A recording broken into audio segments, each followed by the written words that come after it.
या देवी सर्वभूतेषु शक्तिरूपेण संस्थिता नमस्तस्यै नमस्तस्यै नमस्तस्यै नमो नमः।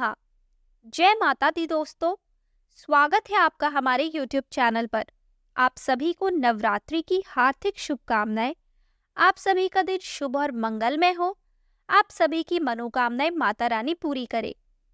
आज है नवरात्रि का पहला दिन और पहले दिन शैलपुत्री देवी की पूजा की जाती है।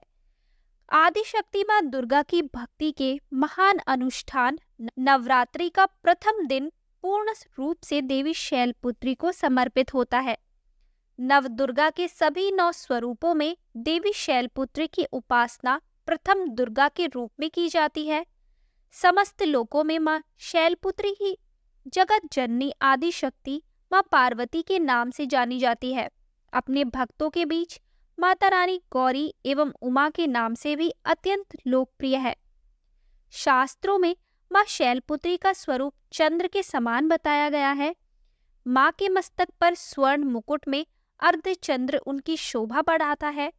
देवी जी वृष अर्थात बैल की सवारी करती है, अतः इन्हें वृषारूढ़ा भी कहा जाता है। मां के दाहिने हाथ में त्रिशूल व बाहिने हाथ में कमल पुष्प सुशोभित है। साथ ही चमेली का पुष्प भी मां को अति प्रिय है। आइए अब करते हैं शैलपुत्री माता की उत्पत्ति की कथा प्रारंभ। ओम देवी शैलपुत्रे नमः। इस प्रकार मां के स्वरूपों के बारे में आपने जान लिया। आइए अब जानते हैं शैलपुत्री माता की उत्पत्ति की मार्मिक कथा।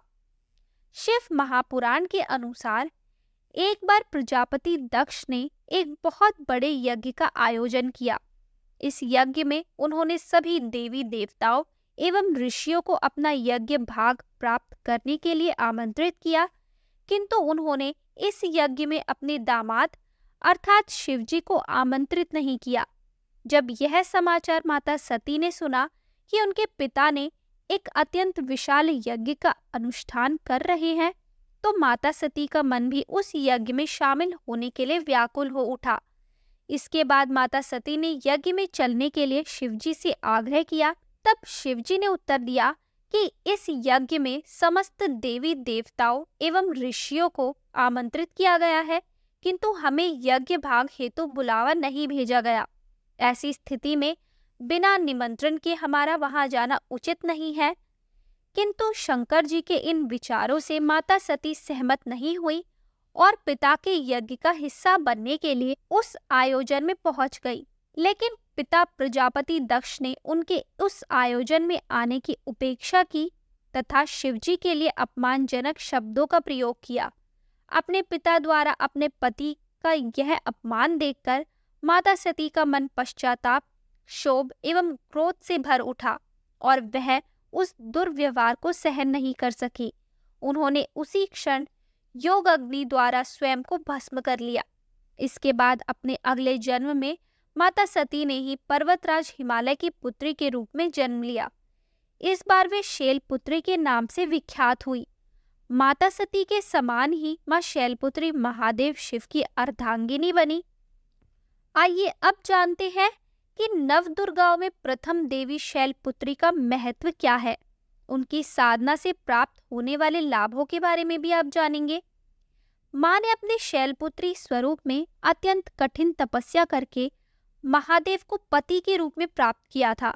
इसलिए यह मान्यता है कि मां की कृपा से कन्याओं को उत्तम वर की प्राप्ति होती है, साथ ही सफल दाम्पत्य जीवन का आशीर्वाद मिलता है।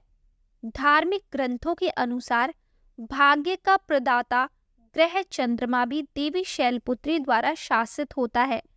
चंद्रमा के किसी भी बुरे प्रभाव को आदिशक्ति के इस रूप की पूजा करने से दूर किया जा सकता है।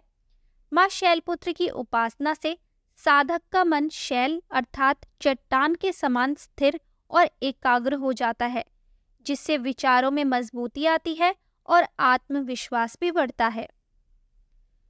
तो दोस्तों, ये थी माता शैलपुत्री की व्रत कथा।